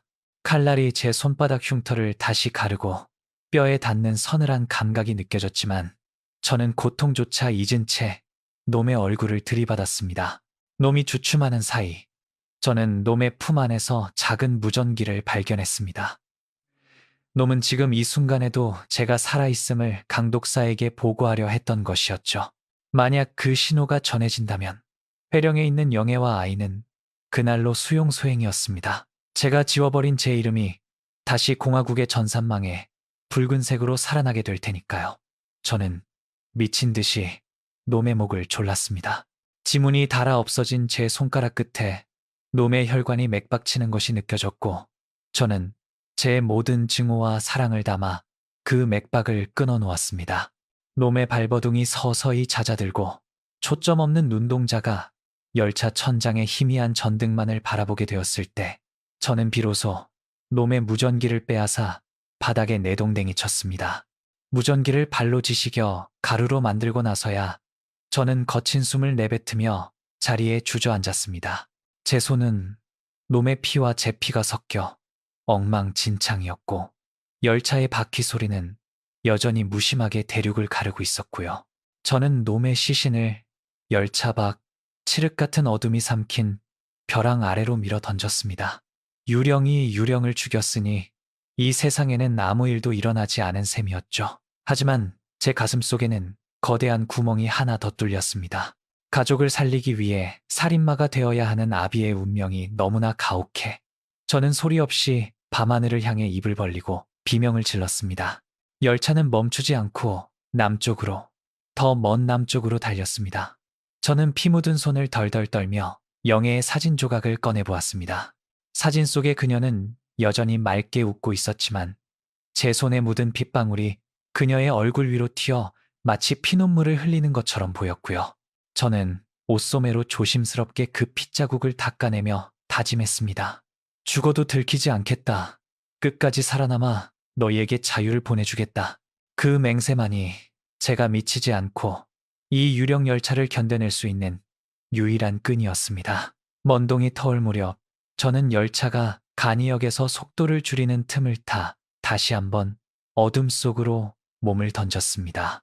온몸은 만신창이가 되었고 영혼은 너덜너덜해졌지만 저는 다시 걷기 시작했습니다. 강독사의 사냥개들은 이제 제가 살아있음을 확신하고 더 촘촘한 그물을 짤 것입니다. 하지만 저는 그들보다 더 깊은 어둠 속으로 인간의 발길이 닿지 않는 백지대로 숨어들 준비가 되어 있었습니다. 저는 강진호가 아니라 오직 가족의 미래를 위해 스스로를 지워버린 무명의 망령이었으니까요. 대륙의 바람은 차가웠지만 제 품 안의 사진 한 장은 제 심장을 태우며 다시 저를 사선으로 몰아넣고 있었습니다. 중국 남부의 국경지대로 내려갈수록 대지의 색깔은 점점 붉게 변해갔죠. 회령의 시커먼 탄가루와 단둥의 무채색 벽돌 가루에 익숙해졌던 제 눈에 운남성의 붉은 흙은 마치 대지가 끊임없이 피를 흘리고 있는 것처럼 보였고요. 습한 공기는 폐부에 무겁게 달라붙었고 이름 모를 벌레들이 밤낮 없이 울어대는 그곳은 제가 알던 세상과는 전혀 다른 행성이었습니다. 저는 그 붉은 흙먼지를 뒤집어 쓴 채 국경 너머 라오스로 향하는 길목인 어느 작은 마을의 허름한 창고에 몸을 숨겼습니다. 그곳에서 저는 남측과 북측을 동시에 오가는 노련한 브로커 박 씨를 만났죠. 그는 앞서 만났던 잔챙이들과는 달랐습니다. 그의 눈에는 탐욕보다 더 깊은 계산이 깔려 있었고 손가락에는 북한산 금반지가 번쩍이고 있었거든요. 박 씨는 제가 가져온 돈 뭉치를 세어보지도 않고 탁자 위에 던져두더니 품 안에서 사진 한 장을 꺼내 제 앞에 밀어놓았습니다. 그것은 회령의 어느 낡은 집 앞마당에서 찍힌 갓 돌이 지난 것처럼 보이는 아이의 사진이었죠. 제 심장이 멈추는 것 같았습니다. 사진 속 아이는 영애를 쏙 빼닮은 눈매에 저를 닮은 야무진 입술을 가지고 있었고요. 한 번도 안아보지 못한 제 핏줄이 거기 있었습니다. 아이는 누군가 준 사탕을 입에 문 채 해맑게 웃고 있었는데 그 웃음이 제 가슴을 도려내는 칼날이 되어 돌아왔죠. 박 씨는 제 반응을 즐기듯 비릿하게 웃으며 말했습니다. 진호동무, 아들이 참 잘 컸소. 영애동무도 아주 건강하고 지금 당장 사람을 붙이면 일주일 안에 두 사람을 여기로 데려올 수 있소. 돈은 지금 가진 거면 충분하고도 남지. 그 말은 제 평생 들은 가장 달콤한 유혹이었습니다. 지금 당장 고개를 끄덕이기만 하면 저 아이를 가슴에 품고 영애의 눈물을 닦아줄 수 있었으니까요. 유령처럼 떠돌던 제 삶을 끝내고 다시 누군가의 남편으로 누군가의 아버지로 돌아갈 수 있는 유일한 기회였습니다. 저는 떨리는 손으로 아이의 사진을 쓰다듬었습니다. 사진 위로 제 눈물이 툭 떨어져 아이의 얼굴을 적셨고요. 하지만 그 찰나의 환희 뒤로 차가운 이성이 제 뒤통수를 후려쳤습니다. 만약 지금 그들을 데려오면 어떻게 될까? 영애와 아이는 그날로 탈북자라는 낙인이 찍힌 채 평생을 숨어 살아야 할 것입니다. 아이는 학교 대신 국경의 숲을 전전해야 할 것이고 제가 선물한 깨끗한 호적은 한순간에 휴지 조각이 되겠지요. 제가 두만강 얼음 밑에 수장시킨 제 이름 강진호가 다시 살아나는 순간 제 아들은 다시 반동의 자식이 되어야만 했습니다. 제가 겪었던 그 지독한 차별과 굶주림의 굴레를 저 해맑게 웃는 아이에게 다시 씌울 수는 없었거든요. 박 씨는 제 침묵을 오해했는지 더 거세게 몰아붙였습니다. 뭘 고민하오? 가족이 보고 싶지도 않소? 여기서 조금만 더 고생하면 다 같이 남조선으로 갈 수 있는데 하지만 저는 알고 있었습니다. 남조선에 간다고 해도 신분이 불분명한 탈북자의 삶은 결코 순탄치 않을 것임을요. 하지만 영애가 북에서 아이를 당당한 간부의 자식으로 키워낼 수 있다면 아이는 대학에 가고 간부가 되어 햇살 아래서 당당하게 살아갈 수 있을 것이었습니다. 제가 유령으로 남는 한 제 아들의 하늘은 맑을 것이었으니까요. 저는 피를 토하는 심정으로 박 씨가 내민 사진을 다시 그에게 돌려주었습니다. 그리고 떨리는 목소리로 말했죠. 아니요, 데려오지 마시오. 이 돈은 전부 영애에게 전달해 주시오. 그리고 전해 주시오. 남편은 확실히 죽었으니 이제 저를 잊고 아이를 당당하게 키우라고요. 절대로 제 흔적을 찾지 말라고 말이요. 제 말에 박 씨는 미친 사람 보듯 저를 쳐다보았습니다. 제정신이요? 여기까지 와서 가족을 포기하겠다고?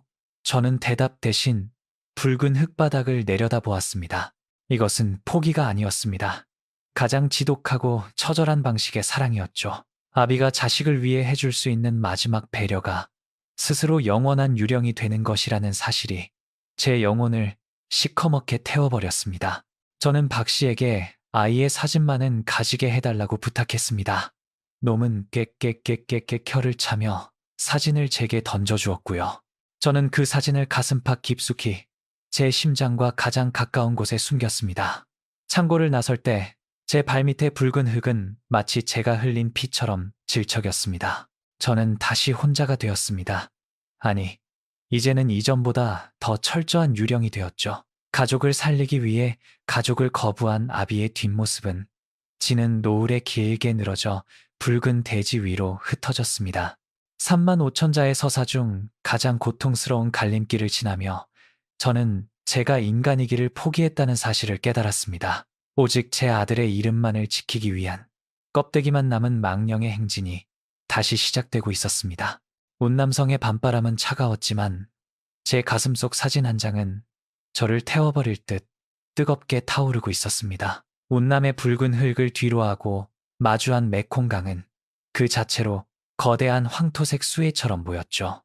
쉼없이 소용돌이치며 흐르는 흙탕물은 대륙의 온갖 오물과 비밀을 집어삼킨 채 동남아의 깊은 정글 속으로 흘러들고 있었고요. 습한 공기는 이제 단순히 무거운 수준을 넘어 제 폐부를 짓누르는 압박으로 다가왔고 이름 모를 독충들이 살관을 파고드는 고통은 이미 무뎌진 지 오래였습니다. 저는 라오스와 태국 그리고 미얀마가 맞닿은 골든 트라이앵글의 집지대로 스며들었습니다. 그곳은 법보다 총구가 가깝고 산자보다 죽은 자의 그림자가 더 짙게 깔린 무법천지였으니까요. 하지만 그 무법의 땅에서도 저를 끝까지 쫓는 유일한 법 집행자가 있었으니 바로 평양의 사냥개 강독사였습니다. 놈은 제 예상을 비웃기라도 하듯 메콩강의 거친 물살을 뚫고 기어이 제 꼬리를 잡아냈고요. 숲의 나무들 사이로 들려오는 바스락거리는 소리, 그리고 습한 바람을 타고 풍겨오는 지독한 727 담배 냄새가 놈이 제 턱 밑까지 다가왔음을 알리고 있었죠. 저는 강둑의 빽빽한 갈대숲에 몸을 엎드리고 숨을 죽였습니다. 강 너머 태국의 불빛이 보였지만 그 100미터도 안 되는 거리가 제게는 세상에서 가장 먼 사선처럼 느껴졌거든요. 강독사는 서두르지 않았습니다. 놈은 제가 막다른 길에 몰렸음을 확신하는 듯 천천히 포위망을 좁혀오며 나직하게 읊조렸죠. 진호동무, 이제 그만 무덤에서 나오시지. 자네가 여기서 죽으면 자네 처자식은 누가 돌보겠나. 내가 평양으로 잘 데려다 줄 테니 어서 나오라고. 놈의 목소리에는 비릿한 가시가 돋아 있었고 저는 그 소름 끼치는 제안에 어금니를 꽉 깨물었습니다. 놈이 말하는 평양은 제게 무덤이었고 제 아들에게는 사형 선고나 다름없었으니까요. 그때였습니다. 상류에서 떠내려온 거대한 나뭇뿌리와 오물 더미들 사이에 차마 눈뜨고 볼 수 없는 광경이 펼쳐졌죠. 국경을 넘다 목숨을 잃은 이름 모를 탈북자들의 시신들이 흙탕물 위로 둥둥 떠내려오고 있었던 겁니다. 부패하여 형체를 알 수 없게 된 그들의 모습은 곧 닥쳐올 제 미래처럼 보였고요. 하지만 그 비극적인 풍경이 제게는 유일한 생존의 기회가 되었습니다. 강독사의 열감직이나 예리한 안광을 피하려면 산 사람의 온기를 지워야만 했거든요. 저는 가슴팍에 아이 사진을 비닐에 꽁꽁 싸서 입안 깊숙이 밀어 넣었습니다. 그리고 망설임 없이 차가운 메콩강의 진흙탕 속으로 몸을 던졌죠. 저는 떠내려오는 시신 한 구를 붙잡고 그 밑으로 파고들었습니다. 죽은 자의 차가운 살점과 제 몸이 맞닿을 때 느껴지는 소름 끼치는 감촉, 그리고 코끝을 찌르는 지독한 악취가 제 이성을 마비시키려 했지만 저는 스스로에게 최면을 걸었습니다. 나는 산자가 아니다. 나 또한 이 강물에 떠도는 유령일 뿐이다. 강독사의 서치라이트가 수면을 거칠게 훑고 지나갔습니다. 빗줄기가 제 머리 위를 지날 때마다 저는 시신 뒤로 머리를 쳐박고 숨을 멈췄죠. 물속에서 느껴지는 수압이 제 고막을 때렸고 타버린 손바닥의 상처가 강물의 세균에 오염되어 발작적인 통증을 일으켰고요. 하지만 저는 그 고통조차 죽음의 증거로 삼았습니다. 놈의 사냥개들이 강변을 훑으며 총을 쏘아댔지만 흙탕물과 시체 더미 속에 숨은 저를 찾아내지는 못했습니다. 산자의 눈에는 오직 산 것만 보이고 유령의 눈에는 유령만 보이는 법이니까요. 강물을 타고 얼마나 떠내려왔을까요? 강독사의 목소리가 멀어지고 사방에 맹수들의 울음소리만 가득해졌을 때 저는 비로소 시신을 놓고 강둑으로 기어올랐습니다. 온몸은 오물과 피로 범벅이 되어 있었고 제 영혼은 이미 인간의 영역을 벗어난 것 같았죠. 저는 입안에 머금었던 아이의 사진을 꺼내보았습니다. 비록 물에 젖지는 않았지만 제 손에 묻은 진흙이 사진 모서리를 더럽혔고요. 저는 그 오물을 핥아내며 소리 없이 흐느꼈습니다. 가족을 살리기 위해 시체와 한 몸이 되어야 했던 아비의 비참함이 메콩강의 묵시록처럼 제 온몸을 감싸 안았거든요. 강은 여전히 무심하게 흐르고 있었고 저는 이제 더 이상 돌아갈 길이 없음을 깨달았습니다. 저는 이제 강진호라는 이름을 버린 것을 넘어 인간이라는 껍데기까지 메콩강에 수장시켜버린 셈이었죠. 하지만 제 가슴 속의 사진 한 장은 여전히 뜨거웠습니다. 그 온기만이 제가 짐승으로 변하지 않게 지탱해주는 유일한 끈이었고요. 35천자의 서사 중 이제 가장 어두운 정글의 미로가 시작되려 하고 있었습니다. 저는 다시 일어서서 태국의 국경을 향해, 아니 제 아들의 자유를 향해 썩어가는 육신을 이끌고 발을 내디뎠습니다. 메콩강의 흙탕물은 제 과거를 씻어냈지만 제 미래는 이제 피와 눈물로만 채워질 운명이었습니다. 태국 북부의 원시림은 메콩강보다 더 지독한 함정이었습니다. 하늘이 보이지 않을 정도로 빽빽하게 우거진 거대한 화렵수들은 낮에도 숲을 칠흑 같은 어둠 속에 가두어 두었고요. 습기는 끈적한 가래처럼 제 온몸에 달라붙어 숨을 쉴 때마다 가슴을 답답하게 짓눌렀죠. 메콩강에 오염된 물에 닿았던 제 손바닥의 상처는 이제 걷잡을 수 없이 부풀어 올라 검붉은 진물을 뱉어내고 있었거든요. 몸속에서는 불길이 치솟는 것 같은 고열이 시작되었고 제 의식은 차가운 현실과 뜨거운 망상 사이를 위태롭게 줄타기하고 있었습니다. 한 걸음 내디딜 때마다 땅이 울렁거리고 나무들이 기괴하게 뒤틀려 보였죠.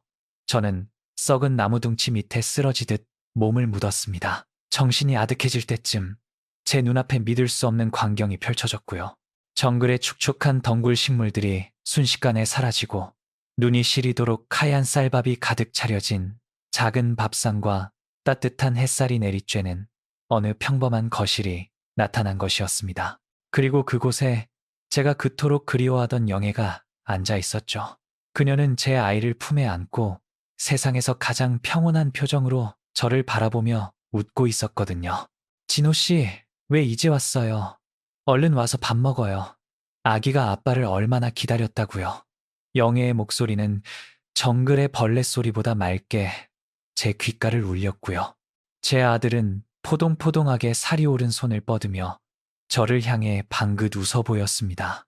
저는 홀린 듯 그들에게 다가가려 손을 뻗었죠. 하지만 그 순간 제 눈에 들어온 제 손은 이미 인간의 것이 아니었습니다. 지문이 타버려 흉측하게 굳어버린 살점, 손톱 밑에 낀 검은 흙과 누군가의 피가 뒤섞인 그 괴물 같은 손이 영애의 하얀 옷자락을 더럽히고 있었거든요. 저는 소스라치게 놀라며 뒤로 물러났습니다. 제가 다가가는 순간 저 따뜻한 햇살과 하얀 쌀밥은 썩은 흙더미로 변할 것만 같았고 영애와 아이의 몸에는 제가 묻혀온 죽음의 냄새가 전염될 것 같아 두려웠거든요. 오지 마. 나한테 오지 마. 나는 죽은 사람이야. 저는 환각 속의 가족을 향해 처절하게 소리를 질렀습니다. 사랑하기 때문에 곁에 있고 싶은 본능과 사랑하기 때문에 멀어져야만 하는 이 지독한 역설이 제 가슴을 갈기갈기 찢어 놓았고요. 아버지가 자식을 밀어내야만 하는 이 비정한 사투가 정글의 고요 속에 비명처럼 울려 퍼졌죠. 영애는 슬픈 눈으로 저를 보더니 서서히 안개 속으로 사라져갔습니다. 아이의 웃음소리도 멀어지고 다시 제 앞에는 눅눅한 이끼와 썩은 나뭇잎 냄새가 가득한 정글의 현실이 돌아왔고요. 제 뺨에는 눈물인지 식은땀인지 모를 액체가 줄줄 흐르고 있었죠. 저는 고열에 시달리며 나무 뿌리를 움켜쥐었습니다. 이 환각은 독이었습니다. 제가 포기하고 싶게 만들고 다시 북쪽으로 돌아가 가족의 손을 잡고 싶은 유혹을 던지는 강독사의 가장 무서운 덫이었으니까요. 하지만 저는 알고 있었습니다. 제가 그 유혹에 굴복하는 순간 저 환한 미소는 수용소의 비명으로 바뀔 것이라는 사실을요. 저는 붓다의 발자국이라 불리는 날카로운 바위 조각으로 제 허벅지를 깊숙이 찔렀습니다. 뜨거운 고통이 신경을 타고 뇌를 강타하자 흐릿했던 시야가 조금씩 돌아왔고요. 정신을 차려야 했습니다. 지금 이 순간에도 강독사의 사냥개들은 제 핏자국을 따라 정글을 뒤지고 있을 테니까요. 저는 비틀거리며 다시 일어섰습니다. 온몸은 너덜너덜해졌고 영혼은 텅 비어버렸지만 제 품 안의 사진 한 장은 여전히 차가운 고열 속에서도 제 심장을 뛰게 하는 유일한 엔진이었습니다. 유령은 지칠 권리조차 없었습니다. 저는 썩어가는 제 육신을 채찍질하며 다시 남쪽으로 발을 내디뎠습니다. 환각 속에 영예가 남긴 그 슬픈 눈빛을 가슴에 새기며 저는 인간이기를 포기한 망령으로서의 길을 묵묵히 걸어갔죠. 이제 방콕까지 남은 거리는 멀었지만 제 의지는 이미 죽음의 문턱을 여러 번 넘나들며 강철보다 단단해져 있었습니다. 자식을 살리기 위해 자식을 부정해야 하는 이 지옥 같은 여정의 끝에 무엇이 기다리고 있을지 알 수 없었지만 저는 멈추지 않을 것입니다. 저는 아비니까요. 이름 없는 유령이자 오직 자식의 이름만을 지키기 위해 존재하는 아비였으니까요. 정글의 눅눅한 수위를 벗어던지고 마주한 방콕의 밤은 제가 알던 세상이 아니었습니다. 눈이 멀 것 같은 형형색색의 네온사인이 밤하늘을 집어삼키고 있었고 사방에서 뿜어져 나오는 에어컨의 냉기와 노점상의 매콤한 고기 굽는 냄새가 뒤섞여 제 후각을 마비시켰거든요. 며칠 전까지만 해도 썩은 나뭇잎과 죽은 자의 악취 속에 파묻혀 살던 제게 이 화려한 대도시는 마치 다른 행성에서 온 신기루처럼 느껴졌고요.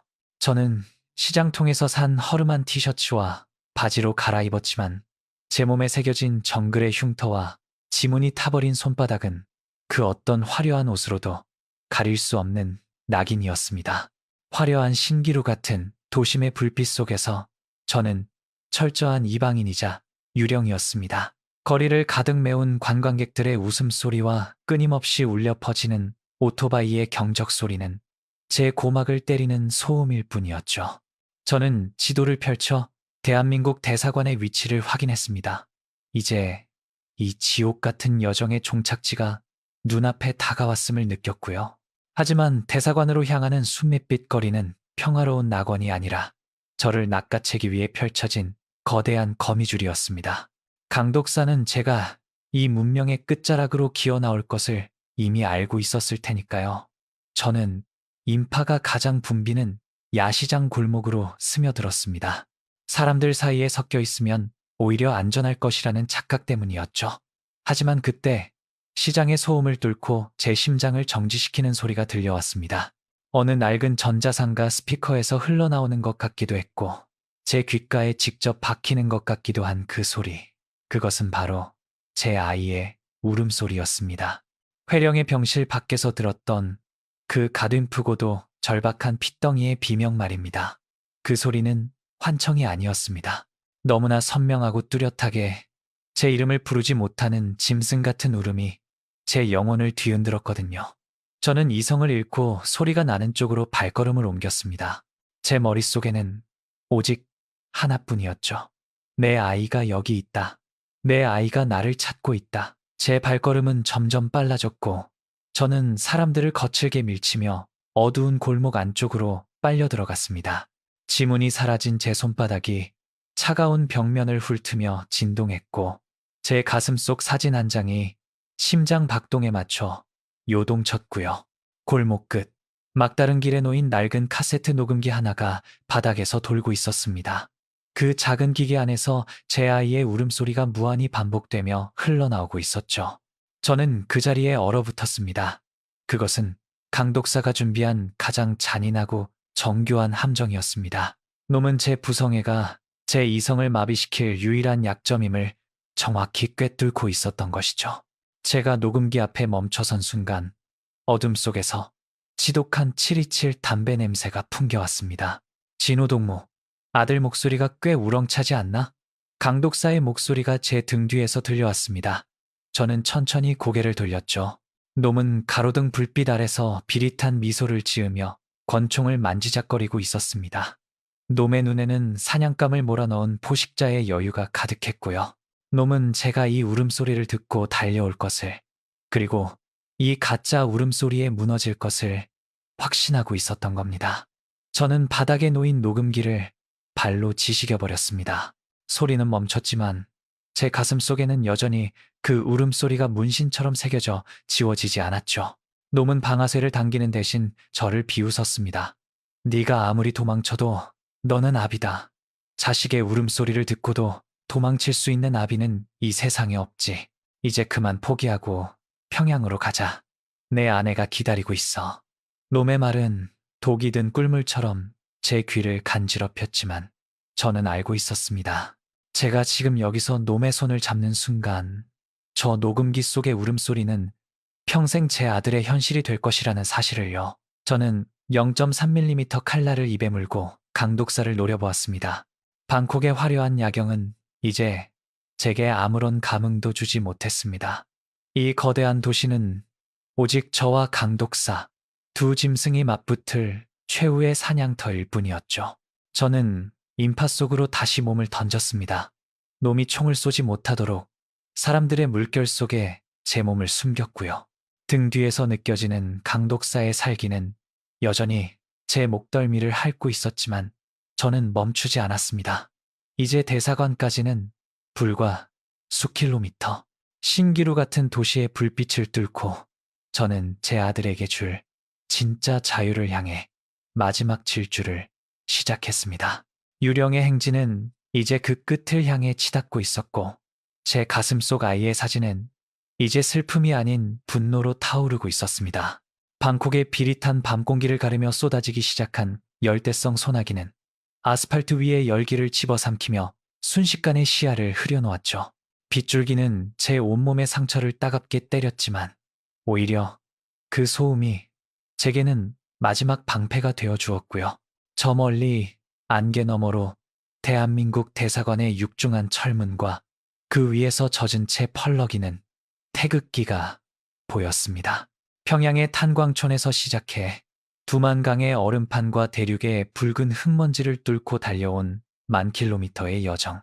그 처절했던 도주국의 마침표가 이제 고작 100m 앞에 놓여 있었던 것이죠. 하지만 그 100m는 제 평생 걸어온 그 어떤 길보다도 길고 험난한 사선이었습니다. 강진호, 거기 서라. 네가 저 문을 넘는 순간 네 처자식은 영원히 태양을 보지 못할 거다. 빗소리를 뚫고 들려온 강독사의 사요사는 제 심장을 얼어붙게 만들었죠. 놈은 이미 제 도주 경로를 완전히 차단한 채 대사관 정문으로 향하는 마지막 골목 입구에 서 있었습니다. 놈의 손에 들린 권총은 빗속에서도 정교하게 제 심장을 겨누고 있었고 놈의 눈빛은 사냥감을 놓친 포식자의 광기로 번뜩였고요. 저는 숨을 고르며 빗물에 젖은 제 손바닥을 내려다보았습니다. 지문도 이름도 과거도 지워버린 유령의 손. 이 손으로 제가 쥐어야 할 것은 이제 제 목숨이 아니라 제 아들의 미래였습니다. 저는 입안에 물고 있던 0.3mm의 칼날을 손가락 사이에 끼웠습니다. 과학적인 정교함도 무술의 화려함도 필요 없는 오직 살고자 하는 짐승의 바람만이 남은 순간이었죠. 제가 먼저 움직였습니다. 빗물에 젖어 미끄러운 아스팔트를 박차고 나가는 제 몸은 이미 제 것이 아니었거든요. 강독사의 총구가 불을 뿜었고 탄환 한 발이 제 옆구리를 스치며 뜨거운 고통을 남겼지만 저는 멈추지 않았습니다. 통증은 살아있다는 증거였고 그 증거가 저를 대사관 정문을 향해 밀어내고 있었으니까요. 우리는 대사관 철문 앞 쏟아지는 빗속에서 마지막으로 뒤엉켰습니다. 강독사는 제 목을 조르며 놈의 비릿한 숨결을 내뱉었죠. 포기해라 진호야. 네가 죽어야 모든 게 완벽해진다. 너는 이미 두만강에서 죽은 사람 아니냐. 놈의 말은 잔인한 진실이었죠. 제가 살아있음이 증명되는 순간 북에 남은 가족은 반동의 가족이 됩니다. 저는 놈의 가슴팍을 들이받으며 울부짖었습니다. 그래, 나는 죽었다. 그래서 너도 데려가야겠다. 저는 손가락 사이의 칼날로 놈의 팔목을 깊숙이 그어버렸고 놈이 고통으로 주춤하는 사이 대사관 철문을 향해 온몸을 던졌습니다. 철문 너머에서 당직 요원들이 당황한 기색으로 쏟아져 나오는 것이 보였죠. 저는 철문을 붙잡고 비명을 질렀습니다. 도와주세요. 대한민국 대사관 아닙니까? 사람 살려주세요. 강독사는 마지막 발악으로 제 등을 향해 다시 총구를 겨누었지만 대사관 초소의 서치라이트가 놈의 눈을 가렸고요. 놈은 어둠 속으로 몸을 숨기며 저주를 퍼부었지만 이미 저는 철문을 붙잡은 채 안쪽으로 끌려 들어가고 있었습니다. 차가운 시멘트 바닥에 제 몸이 닿는 순간 저는 제가 마침내 지옥의 입구를 벗어났음을 직감했습니다. 대사관 요원들이 제 상처를 압박하며 소리쳤습니다. 신분 확인이 필요합니다. 이름이 뭡니까? 어디서 왔습니까? 저는 피가 섞인 빗물을 내뱉으며 요원의 옷자락을 꽉 쥐었습니다. 머릿속에서는 수만 번 불렀던 제 이름 강진호가 맴돌았죠. 하지만 저는 알고 있었습니다. 여기서 제 이름을 말하는 순간 그 정보는 어떤 경로로든 평양으로 흘러들어갈 것이고 그러면 제 아내 영애와 아이의 신분 세탁은 물거품이 될 것이라는 사실을요. 저는 흐릿해지는 의식 속에서 요원의 눈을 똑바로 쳐다보며 갈라진 목소리로 대답했습니다. 이름은 없습니다. 나는 죽은 사람입니다. 요원들은 당황하며 제 얼굴을 살폈지만 지문도 타버리고 기록도 없는 제게서 얻어낼 수 있는 정보는 아무것도 없었죠. 저는 가슴팍 안쪽 주머니에서 비닐에 꽁꽁 쌓인 아이의 사진 한 장을 꺼내 요원에게 건넸습니다. 이 아이의 미래만 지켜주십시오. 제 이름은 필요 없습니다. 철문 밖에서는 강독사의 분노 섞인 웃음소리가 빗소리에 섞여 들려왔지만 저는 더 이상 두렵지 않았습니다. 저는 이제 대한민국 대사관의 보호 아래 있는 무명의 망명객이 되었고 공화국의 기록부에서 강진호는 영원히 행방불명 중 익사한 유령으로 남게 될 것이니까요.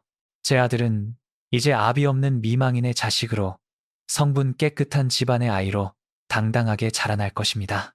제가 지옥을 건너온 유일한 보상이었습니다. 정신이 가물거리는 와중에도 저는 대사관 마당의 흙을 손으로 꽉 움켜쥐었습니다. 이 흙은 회령의 탄광흙처럼 검지도 운남의 흙처럼 붉지도 않았습니다. 그것은 아무런 색깔도 편견도 없는 자유의 흙이었죠. 저는 제 아들이 밟게 될 그 땅의 감촉을 미리 느끼며 비로소 무거운 눈꺼풀을 닫았습니다. 유령의 사투는 끝났고 이제 저는 이름 없는 그림자가 되어 제 자식의 빛나는 미래를 뒤에서 지키는 진짜 유령이 될 준비를 마쳤습니다. 서울의 밤은 방콕보다 차가웠습니다.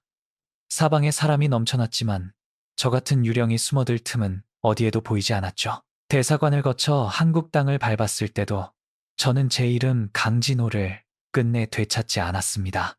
조사관들이 새 삶과 정착금을 약속하며 이름을 물었지만 저는 끝까지 입을 닫았습니다. 제가 여기서 공식적으로 살아나는 순간 북에 남은 영애와 아이는 탈북자 가족이라는 낙인이 찍혀 수용소로 끌려갈 테니까요. 저는 서류상 신원미상의 북한 이탈 주민으로 남는 길을 택했습니다. 그것이 제가 서울에서 살아가는 유일한 방식이었습니다. 영등포의 낡은 고시원방이 제 유일한 안식처였습니다. 창문 하나 없는 좁은 방에서 저는 매일 새벽 4시면 인력시장에 나갔죠. 공사장의 차가운 시멘트 가루가 폐를 갉아먹고 거친 소음이 고막을 때렸지만 저는 쉬지 않았습니다. 지문이 타버려 매끄러워진 제 손바닥은 삽자루를 쿵 때마다 헛돌며 미끄러졌습니다. 하지만 저는 피가 나도록 꽉 움켜쥐었습니다. 이 손으로 벌어들이는 하루치의 일당이 북에 있는 제 아들의 우유가 되고 영예의 신분을 지켜줄 뇌물이 될 것이었거든요. 동료 인부들은 제 흉측한 손을 보며 사고라도 당했느냐며 혀를 찼습니다. 하지만 저는 대답 대신 묵묵히 흙더미를 펐습니다. 지문을 잃은 대가로 제 아들이 햇살 아래서 당당하게 자랄 수 있다면 제 육신쯤은 서울의 시멘트 가루 속에 묻혀달아 없어져도 상관없었습니다. 한 달에 한 번 단둥 브로커를 통해 번 돈을 보낼 때마다 제 가슴 한구석이 아릿해졌습니다. 남편의 친구가 보내는 조의금이라는 이름으로 영애의 손에 돈이 쥐어질 때마다 저는 비로소 안도했습니다.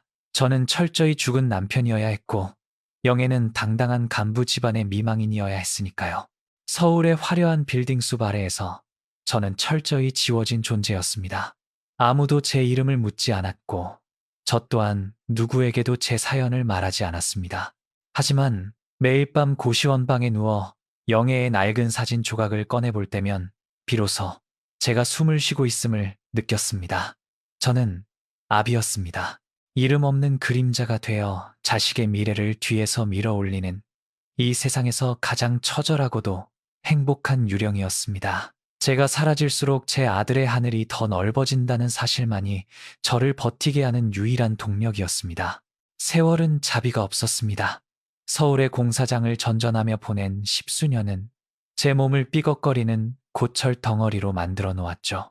지문이 녹아내렸던 손바닥은 이제 굳은 살조차 박이지 않을 정도로 무뎌졌고 거울 속에는 낯선 노인의 얼굴이 들어앉아 있었습니다. 하지만 괜찮았습니다.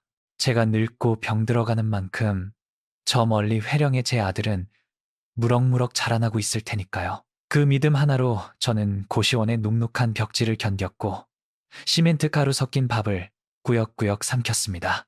서울의 화려한 계절이 수십 번 바뀌는 동안 저는 단 한순간도 강진호로 살지 않았습니다. 그러던 어느 날 단둥 브로커로부터 마지막 연락이 왔습니다. 이제는 은퇴를 앞둔 늙은 브로커가 제게 두툼한 봉투 하나를 건네며 낄낄거렸죠. 진호동무, 이제 그만해도 되겠소. 아드님이 아주 훌륭하게 컸더구만. 더는 돈 보낼 필요 없소. 떨리는 손으로 봉투를 열었을 때 그 안에는 빳빳한 사진 한 장이 들어 있었습니다. 제 아들이었습니다. 어느덧 건장한 청년이 되어 대학 졸업장을 들고 활짝 웃고 있는 모습이었죠. 녀석은 영애의 맑은 눈매를 닮았지만 고집스럽게 담은 입술은 제 어릴 적 모습과 꼭 빼닮아 있었습니다.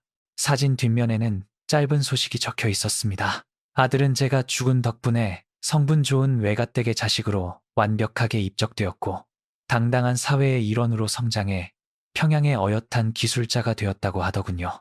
제가 두만강 얼음 밑에 수장시켰던 그 이름 강진호가 영원히 사라졌기에 가능한 기적이었습니다. 녀석은 평생 자신의 아버지가 탄광의 하층민이 아니라 일찍이 불의의 사고로 숨진 성실한 노동자로 알고 살아왔을 겁니다.